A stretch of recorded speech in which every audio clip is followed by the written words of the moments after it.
치매가 오는 거는 늙어서 오는 거다, 노화가 돼서 오는 자연적인 인식으로 갔었는데 그것이 지금 젊은 사람들한테 똑같이 나타나는 거는 이게 노화의 개념이 아니다.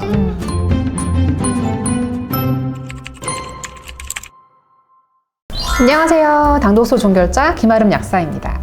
안녕하십니까. 당독소 연구소 박명규입니다. 네, 오늘은 지난 시간에 이어서 이제 당독소에 대한 이해를 높이고자, 즉 당독소가 어떻게 사회적으로 문제가 되는지, 그리고 이 당독소에 노출된 세대가 아직 늙지 않았잖아요. 네. 사실 지금 이제 그 60, 70, 80 요 분들은 사실 어렸을 때는 그렇게 당독소가 많은 가공식품, 뭐 정제탄수화물, 과당, 굽고 볶은 이런 음식들 기회가 없었어요. 네네, 하다못해 우리 그 유행하는 그 쿠룽지. 네. 요새는 또 그 쿠룽지에 쿠키를 반죽을 넣은 쿠루키가 유행을 하더라고요.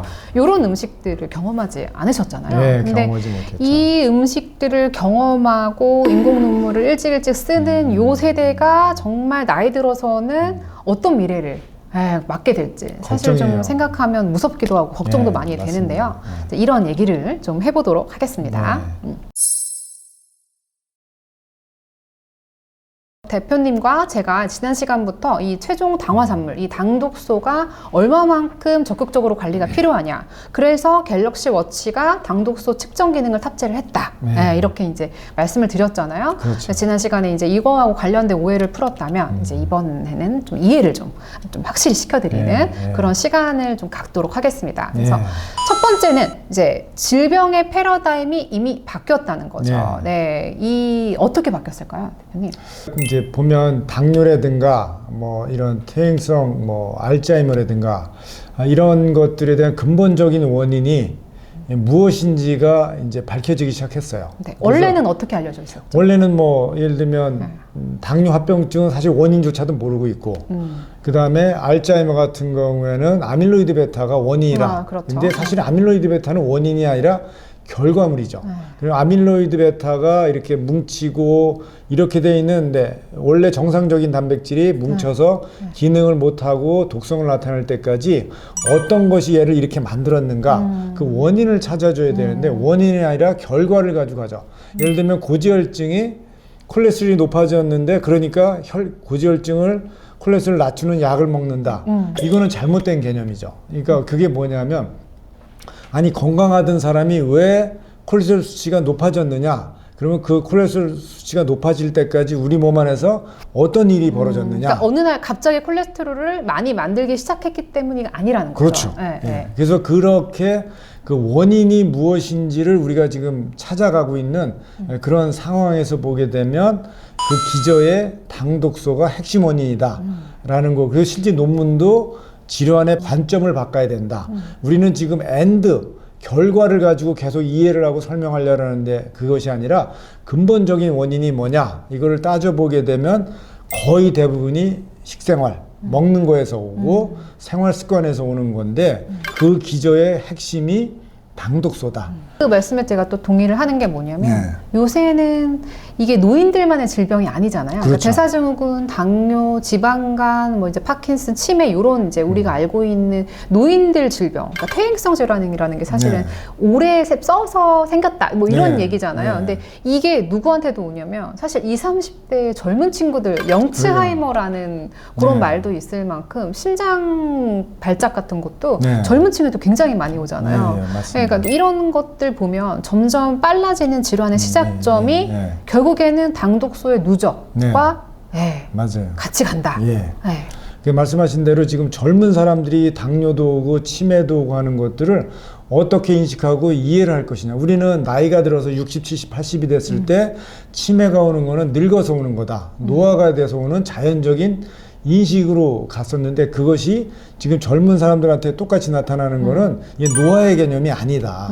그래서 근본적으로 이걸 일으키는 원인이 당독소와 지질독소가 그 핵심 요인으로 작용하기 때문에 질환을 바라보는 패러다임 자체가 바뀌지 않으면 이것이 엄청난 사회 이슈가 될 수밖에 없고 이게 건강보험과 재정의 문제들을 심각하게 만들어내는 그 출발점이다. 아마 이렇게 보셔도 될 것 같아요.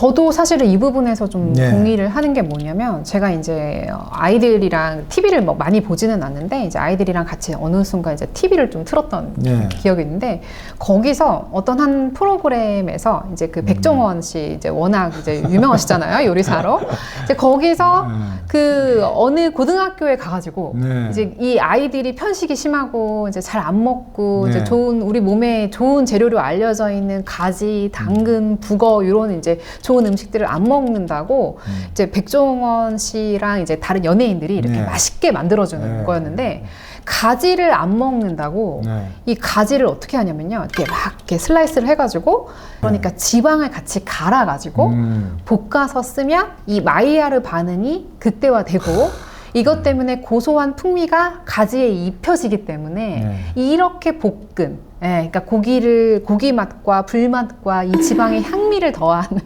이 뭐랄까요 이 당독소의 맛을 어떻게 하면 극대로 입힐 것이냐라고 고민을 한 그 가지밥을 이제 내놓고 당근을 아이들이 싫어하니까 당근을 아주 잘게 간 다음에 끓여요. 네. 거기다가 우유를 막 들이붓고 설탕을 엄청 많이 부어가지고 당근 양갱을 만들고 맛있긴 하겠네요. 맛있겠죠. 그러니까 당근을 아예 지운 거죠.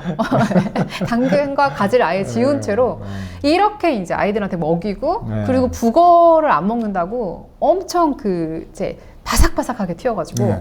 왜 북어 깡 그러니까 새우깡이 왜 바삭바삭하잖아요. 북어 깡을 만들어가지고 아이들한테 반찬을 내놓는데 그 조리법을 배우는 영양사 선생님이 막 존경의 눈으로 그 백종원님을 바라보는 거예요.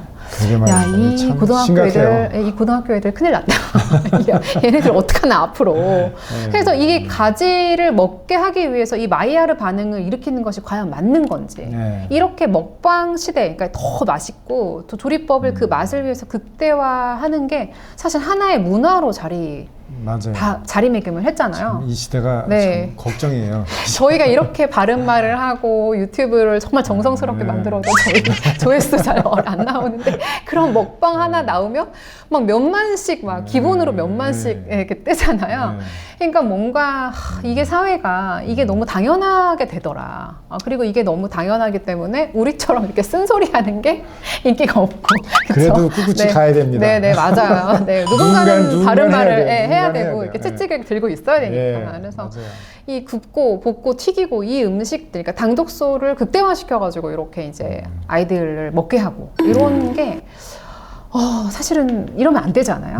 네, 아까도 말씀드렸지만 이 젊은 아이들이 당독소에 노출이 일찍부터 됐고 걔네들은 이미 이제 우리나라가 뭐랄까 산업화가 다 되어 있고 이제 엄마들도 다 일하고 이렇게 이제 바쁜 시대에 태어났기 때문에 이제 이렇게 가공식품이나 정제탄수화물, 액상과당 이런 이제 당독소하고 밀접한 음식들에 친하게 지냈고 얘네들이 나이가 들면 사실 어떤 병이 어떻게 또 생길지 정말 무섭잖아요. 네, 그래서 그런 부분도 그렇고 소식을 하더라도 그러니까 우리가 맨날 이제 소식을 하면 이제 수명이 늘어난다 이렇게 얘기하잖아요. 뭐 대표님도 늘 얘기하시면 소식을 하면 수명이 몇 %가 늘어난다 하는데 그 소식을 당독소 음식으로 하면 어떻게 되죠? 오히려 더 줄어들잖아요. 네, 그러니까 사실 조리법이 수명을 결정한다라고 해도 과언이 아닙니다. 과언이 아닌 거죠. 네, 그래서 이런 얘기를 조금 저희 이제 채널을 보시는 구독자분들에게도 좀 해드리고 싶었던 게 이게 이렇게 먹방이 유행하고 이 조리법이 당연하게 생각되는 이 현실이 문제가 분명히 될 것이다. 네. 맞습니다. 네.